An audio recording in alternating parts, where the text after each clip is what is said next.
Afternoon students. कल हमने आपके ईवीएस में चैप्टर नंबर 9 रीड किया था। चैप्टर नंबर 9 में फूड टू प्रिवेंट डिजीज़, इसमें हमने पेज नंबर 48 तक रीड कर लिया था। ठीक है, विटामिन ए तक हमने रीड कर लिया था। आज हम करेंगे lack of vitamin B. Lack of vitamin B से कौन कौन सी डिजीज़ होती है? बेरी डिजीज़ होती है। It affects the heart and nervous system, ये हमारे हार्ट और नर्वस सिस्टम को अफेक्ट करती है। सिम्टम्स क्या है इसके? Rough and dry skin on the hands, हमारे जो हैंड्स की जो स्किन होती है वो कैसी हो जाती है? रफ, खुरदरी और ड्राई हो जाती है। ठीक है। Cracks at the corners of the mouth, loss of appetite और लॉस ऑफ वेट, जो हमारे वेट है उसमें भी कमी आती है और जो हमारे माउथ की कॉर्नर्स में क्या हो जाती है? पापड़ी, क्रैक बनने लग जाते हैं। ठीक है, क्रैक्स फटने लग जाते हैं हमारे होठ। सोर्सेज कौन कौन से हैं विटामिन बी के? Protein rich foods like pulses, nuts, cereals, milk, eggs, green leafy vegetables, beans and peas contains vitamin B. इन सभी सोर्सेज में आपके विटामिन बी की जो है रिच पाया जाता है। ठीक है, ज़्यादा पाया जाता है, तो आपको ये वाली फूड्स लेने चाहिए अगर आपके अंदर विटामिन बी की कमी है। Next third, lack of vitamin C. Vitamin C से कौन सी डिजीज़ होती है? Scurvy disease. It shows in loose teeth and gum infection with bleeding and swelling of the gums.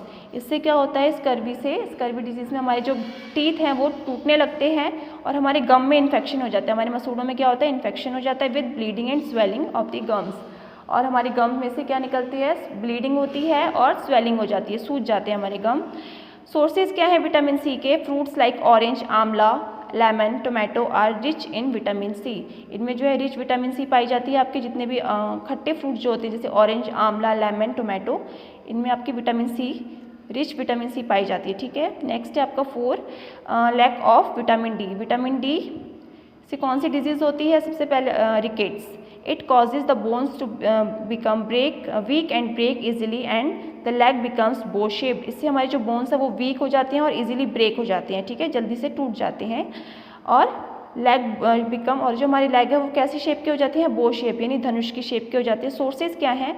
Our body makes vitamin D in the sunshine. हमारी जो body है वो vitamin D sunshine में बनाती है। So it is called the sunshine vitamin. इसीलिए जो sunshine, सूरज, vitamin D को क्या बोलते हैं? सनशाइन विटामिन डी कहते हैं, विटामिन कहते हैं। therefore one must get enough sunlight. Milk and egg are important sources. इसके सनलाइट के साथ साथ मिल्क एंड एग भी इंपॉर्टेंट सोर्सेज हैं विटामिन डी के। Vitamin D is needed along with calcium. Vitamin D के साथ साथ हमें कैल्शियम और फॉस्फोरस की भी नीड होती है, जिससे to strength our bones and teeth, जिससे हमारी बोन्स और टीथ क्या रहें? मजबूत रहें। नेक्स्ट है 5, लैक ऑफ आयरन। आयरन की कमी से, लैक ऑफ आयरन की वजह से कौन सी डिजीज हो जाती है? Anaemia. It is a shortage of a substance called haemoglobin in the blood. Iron is needed for healthy blood. हमारे हीमोग्लोबिन में, हमारे ब्लड में क्या होता है? हीमोग्लोबिन होते हैं, छोटे छोटे सब्सटेंस होते हैं, जिसकी कमी हो जाती है हमें, तो फिर कौन सी डिजीज़ हो जाती है? एनीमिया हो जाती है। Haemoglobin, iron is needed for healthy blood. Iron किस लिए नीडेड है? किस लिए एसेंशियल है हमारे लिए? ताकि जो हमारे ब्लड जो है वो हमारी बॉडी में प्रॉपर ब्लड रहे। Haemoglobin carries oxygen in the body. जो हीमोग्लोबिन होते हैं वो क्या करती है? हमारा ऑक्सीजन कैरी करती है हमारी बॉडी के अंदर। ठीक है।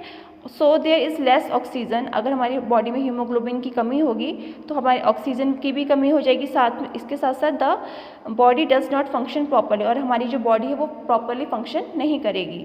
सिम्टम्स क्या है इसके? The patient is pale, tired, has less energy and little appetite. As a result he she has no resistance और टू डिजीज़। आयरन की कमी से, लैक ऑफ आयरन की कमी से कौन कौन से सिम्टम्स होते हैं? जो फेस होता है, जो बॉडी होती है पेशेंट की, वो क्या हो जाती है? येलो हो जाती है, फीकी सी पड़ जाती है। ठीक है। टायर्ड, थकावट और एनर्जी नहीं होती उनकी, बहुत ज़्यादा थकावट और वीकनेस उनके अंदर उनको फील होती है। कौन कौन से सोर्स है लैक ऑफ आयरन के? Green leafy vegetables like spinach, pulses, meat, fruits like apples are rich in iron. तो ये जो आपके सोर्सेज हैं, इनमें आयरन जो है वो ज़्यादा पाया जाता है, तो हमें ये फूड लेने चाहिए अगर आपको हीमोग्लोबिन की कमी है। नेक्स्ट आ जाइए। नेक्स्ट आपका है lack of iodine. Lack of iodine, the thyroid gland in the body produces hormones which are essential for body. जो थायराइड ग्लैंड है वो क्या करता है, हार्मोन्स प्रोड्यूस करता है बॉडी में, विच आर, जो हमारी बॉडी में क्या होते हैं, एसेंशियल होते हैं। Without iodine the gland becomes enlarge. अगर हमारी बॉडी में आयोडीन नहीं होगा तो हमारा जो ग्लैंड है, थायराइड ग्लैंड, वो क्या हो जाएगा, एनलार्ज हो जाएगा, यानी बड़ा हो जाएगा। आप इस पिक्चर में देख रहे हैं लेडी का जो गला है वो कैसा, नेक कैसा हो गया है, मोटा मोटा सा हो गया, सूज गया है, ठीक है, इस तरीके से हो जाता है। इस डिजीज़ को क्या बोलते हैं, ग्वाइटर।